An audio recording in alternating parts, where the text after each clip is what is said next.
10 साल में पहली बार गांधी परिवार की ऐसी बौखलाहट देखी है कि अब मेरे कार्यक्रम में अपने गुंडे भेजने लगे। मैं बड़ी विनम्रता से लेकिन दृढ़ता से, अगर राहुल जी तक मेरी आवाज पहुंच रही हो तो उनको बतलाना चाहती हूं, मैं अमेठी चुनाव लड़ने तब आई जब आपकी माता जी की केंद्र में सरकार थी। मैं तब नहीं डरी, अब क्या खाक डराओगे? एक भी कांग्रेस का गुंडा अमेठी लोकसभा क्षेत्र में अब रह नहीं पाएगा। 10 साल में पहली बार गांधी परिवार की ऐसी बौखलाहट देखी है कि अब मेरे कार्यक्रम में अपने गुंडे भेजने लगे। मैं बड़ी विनम्रता से लेकिन दृढ़ता से, अगर राहुल जी तक मेरी आवाज पहुंच रही हो तो उनको बतलाना चाहती हूं, मैं अमेठी चुनाव लड़ने तब आई जब आपकी माता जी की केंद्र में सरकार थी।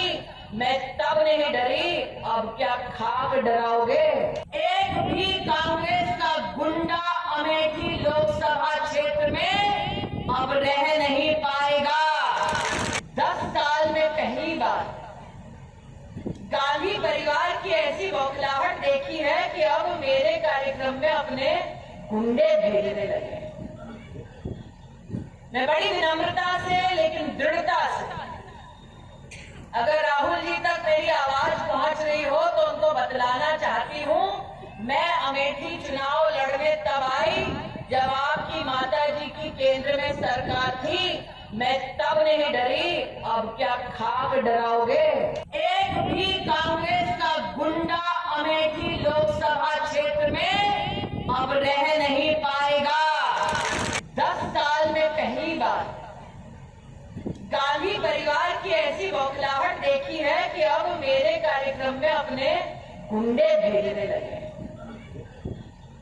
मैं बड़ी विनम्रता से लेकिन दृढ़ता से, अगर राहुल जी तक मेरी आवाज पहुंच रही हो तो उनको बतलाना चाहती हूं, मैं अमेठी चुनाव लड़ने तब आई जब आपकी माता जी की केंद्र में सरकार थी। मैं तब नहीं डरी, अब क्या खाक डराओगे?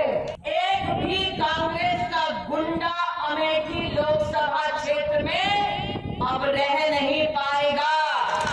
10 साल में पहली बार गांधी परिवार की ऐसी बौखलाहट देखी है कि अब मेरे कार्यक्रम में अपने गुंडे भेजने लगे।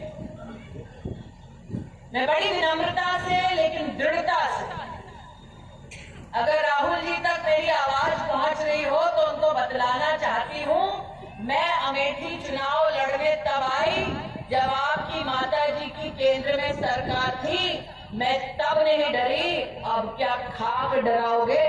एक भी कांग्रेस